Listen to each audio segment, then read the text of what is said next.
Jika kita klik variable view, tampilan akan berubah seperti ini. Yang tadinya kolom ini adalah data, ini adalah banyaknya variabel. Nama-nama variabel yang ada di atas, yang tadinya di atas ini, dia akan berbeda ke sini. Ini adalah nama variabel. Kemudian ini adalah tipenya, ada string, ada numerik nantinya di sini jika dia bentuknya angka. Yang teman-teman juga harus tahu bahwa semua yang ada di raw data Excel itu sebagian besar adalah bentuknya teks Excel, teks huruf. Walaupun dia adalah usia. Seperti ini usia bulan, itu kan angka ya. Usia si anak itu berapa bulan. Tapi tetap terbaca sebagai string karena file Excel-nya itu adalah terbaca teks, bukan number, bukan angka. Ini adalah lebar dari karakter dari masing-masing variabel. 9 di sini adalah ada 9 karakter yang ada namanya. Kemudian hubungan keluarga itu ada 15 karakter. Kemudian tanggal lahir ada 10, umur bulan ada 2 digit, umur tahun ada 3 digit, jenis kelamin itu ada 9, dan ini adalah otomatis dari Excel yang terbaca di SPSS. Ini tidak perlu diubah. Kemudian jika kita klik label atau value label, karena di sini masih bentuknya adalah teks, tentu teman-teman sudah tahu bahwa hasilnya itu yang jika di kuesioner kan kita membacanya pilihan kode 1 jika iya, kode 2 jika tidak. Nah, yang terbaca di raw data itu bentuknya adalah Y dan T.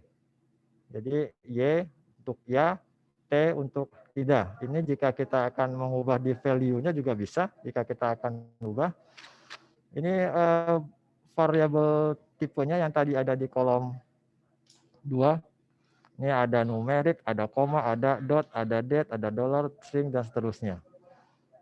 Ini value label, itu kita bisa pilih jika dia 1 itu ya, 2 itu tidak, dan seterusnya. Ini menu ini akan kita pakai nantinya untuk memudahkan kita dalam membaca data.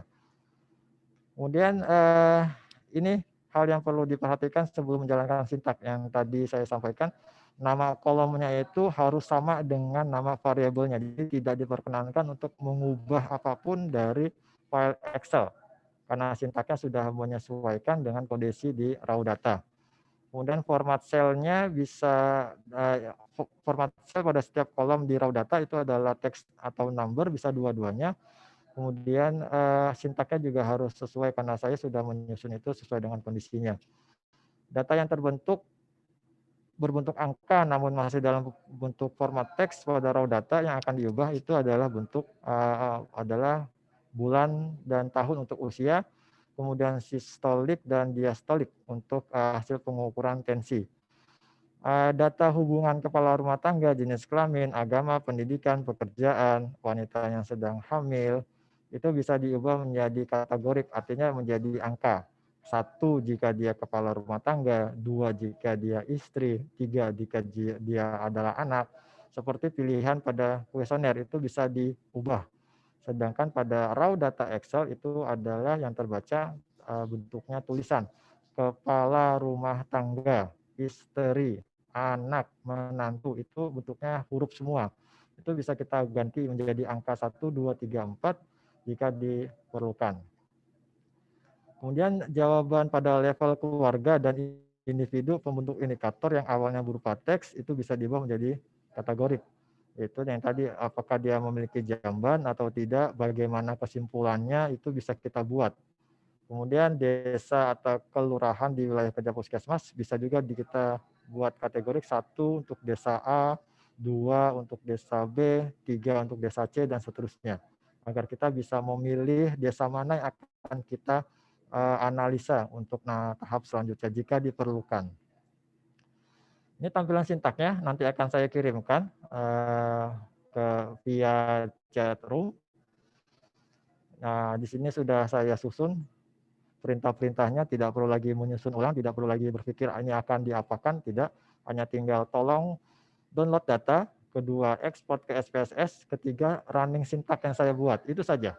Jika 3 langkah itu sudah dilakukan, maka kita bisa lakukan tabulasi jika kondisinya sudah sesuai. Yang akan saya kirim, sampaikan itu ada 10 file sintaks yang sengaja saya pecah jika untuk memudahkan juga teman-teman dalam menjalankan sintak, boleh sesuai urutan dari 1 sampai dengan 10, boleh juga tidak sesuai urutan, tapi sintak yang harus dijalankan terlebih dahulu adalah sintak nomor 1. Itu nanti yang nomor 2 sampai dengan nomor 10 itu adalah sintak-sintak masing-masing indikator. Jadi ada sintak untuk JKN, ada sintak untuk rokok, ada sintak untuk TB, itu sudah saya susun dan saya pisah masing-masing indikator. Kemudian dapat menjalankan seluruh sintak dalam satu file, atau bisa juga menjalankan perbagian dalam sintak tersebut. Jumlah variabel dalam file SPSS akan otomatis bertambah sesuai dengan perintah atau sintak yang dijalankan. Kemudian angka desimal pada variabel dapat diubah menjadi 0, menjadi 0 angka desimal. Kemudian hasil berupa tabel frekuensi, tabulasi silang setelah menjalankan sintak dapat dilihat pada file output SPSS yang otomatis terbentuk. Itu nanti akan muncul. Ini sintak yang saya buat, contoh saja. Jika akan menjalankan seluruh file yang ada di sini, seluruh sintak dalam satu file ini, bisa memilih run, kemudian pilih all. Ini nanti. Atau jika ingin menjalankan sebagian sintak saja, bisa dengan cara dipilih atau ditandai di blok dulu sintak mana yang akan dipilih. Yang harus dipahami adalah harus sampai dengan kata execute karena dia harus mengeksekusi sintak tersebut. Kemudian setelah itu pilih run selection yang tombol warna hijau di sini. Run selection, jadi hanya yang dipilih saja yang akan dijalankan. Ini tampilannya seperti yang dilihat di layar. Tadinya itu hanya ada 69 variabel dari PISPK yang di-download dari raw data, hanya ada 69. Ini adalah variabel baru hasil running syntax. Ini sudah saya setting. Jadi ada jenis kelamin, itu sudah di kategori menjadi 1 laki-laki, 2 perempuan. Status kawin itu 1 jika dia belum kawin, 2 itu kawin, 3 cerai hidup, 4 cerai mati juga sudah. Pendidikan juga sudah sesuai kategorinya, hamil iya atau tidak, sampai dengan yang paling akhir itu nanti sesuai dengan sintak yang dijalankan. Itu variabelnya otomatis akan bertambah. Jadi jangan heran kalau itu kok filenya berubah. Tidak.